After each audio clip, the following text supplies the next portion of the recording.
Symphony Splash, young soloists and a new music director, gallery. A smoky haze hung in the air over the Inner Harbour Sunday as classical music fans gathered for the city's biggest show of the year. The orchestra's winds section gave little thought to an air quality warning, prompted by smoke that drifted from wildfires burning the interior, as they prepared for Victoria Symphony Splash. "I've noticed it generally, walking around a little bit, feeling it sometimes," said Victoria Symphony member Richard Volet.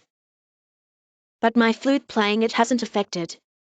Under our setting peach sun, Symphony Splash made a trio of introductions, 2 young soloists, a beverage garden and, perhaps most highly anticipated, its new music director.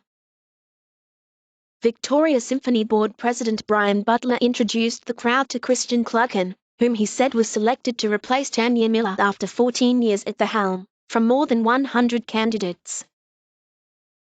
"They were looking for someone who could raise the standards of our orchestra that already has high standards. We found him," Butler said. It isn't Cluckin's first time leading the orchestra, but it's his first time doing so on a barge in front of thousands and, effectively, his grand debut in the new position.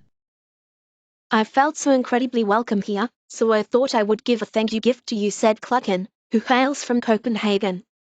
The gift was a rousing program that included pieces from his native Northern Europe, including pieces by Norwegian Edvard Grieg and Finland's Jean Sibelius, plus an overture from the opera Masquerade by the Danish composer Carl Nielsen. The youngest young soloist showed confidence beyond his years. Outfitted in a custom-made royal blue vest, bootie and pants, 8-year-old Felipe Giang danced his fingers along the keys of a piano, playing the last movement of Mozart's Piano Concerto No. 21.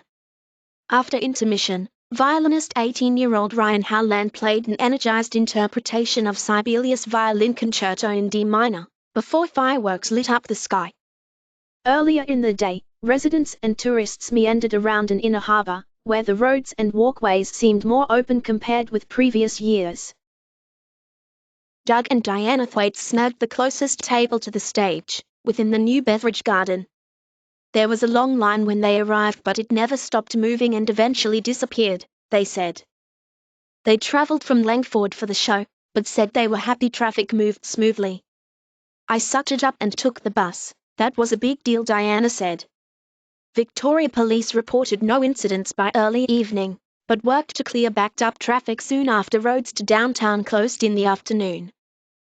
Former professional hockey player Jeff Courtnall and his mother said they've sometimes snagged a seat at the Empress Hotel for the show, or have parked a boat in the harbour.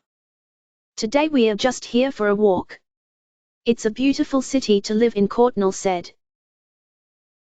Tourists Sabon Lee and her young son Quack enjoyed the kids' zone early in the day. The pair have only been in Victoria for 3 days and were pleasantly surprised to land for Splash, an event unlike anything in their native Korea, Sabon said. Quack tried his hand at the trumpet, oboe and cello, but said he liked violin best, because it's the easiest.